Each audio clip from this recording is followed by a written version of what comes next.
نحمدہ و نصلی علی رسولہ الکریم اما بعد اعوذ باللہ من الشیطان الرجیم بسم اللہ الرحمن الرحیم السلام علیکم ورحمۃ اللہ وبرکاتہ۔ امید کرتا ہوں آپ صحت اور ایمان کی اعلیٰ حالت میں ہوں گے۔ اللہ تبارک و تعالیٰ آپ کو اور آپ کے اہل خانہ کو ہمیشہ ہنستا مسکراتا رکھے۔ خوابوں کی تعبیر میں ہمارا آج کا موضوع ہے خواب میں لومڑی دیکھنا۔ علامہ ابن سیرین رحمۃ اللہ علیہ نے خواب میں لومڑی دیکھنے کی کئی مختلف صورتیں بیان کی ہیں، ہر صورت کی الگ الگ تعبیر بیان کی ہے۔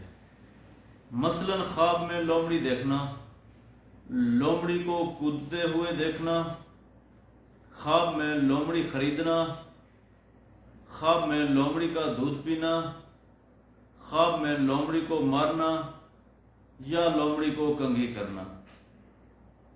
اگر آپ ان صورتوں کی تعبیر جاننا چاہتے ہیں یا ان سے ملتی جلتی کسی اور صورت کی تعبیر جاننا چاہتے ہیں تو اس ویڈیو کو آخر تک ضرور دیکھیں، اور اگر آپ نے ابھی تک ہمارے یوٹیوب چینل خواب کی حقیقت کو سبسکرائب نہیں کیا تو پہلے سبسکرائب کر لیں تاکہ ہماری اگلی آنے والی ویڈیو آپ تک پہنچ سکے۔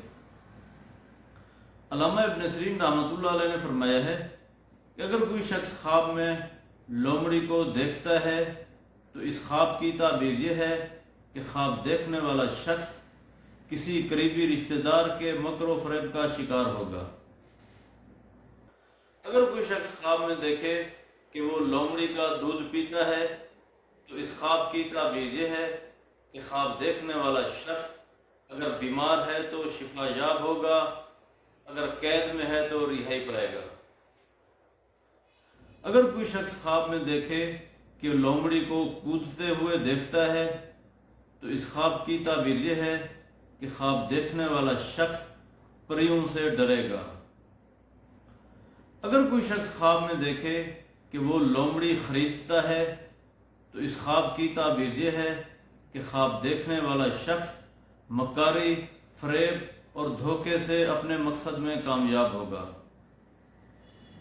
حضرت ابراہیم کرمانی رحمۃ اللہ علیہ نے فرمایا ہے کہ اگر کوئی شخص خواب میں دیکھے کہ وہ لومڑی کو کنگھی کرتا ہے تو اس خواب کی تعبیر یہ ہے کہ خواب دیکھنے والا شخص کسی کے ساتھ دھوکہ اور فریب کرے گا۔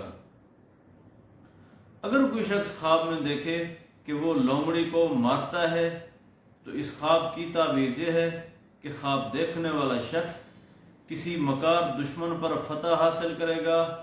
اگر خواب میں دیکھے کہ لومڑی اس پر حملہ کرتی ہے تو خواب دیکھنے والا شخص کسی سے دھوکہ کھائے گا۔ اللہ تبارک و تعالیٰ سے دعا ہے کہ اللہ تبارک و تعالیٰ ہمارے خوابوں کو ہمارے لیے باعث رحمت اور باعث برکت بنائے۔ السلام علیکم ورحمۃ اللہ وبرکاتہ۔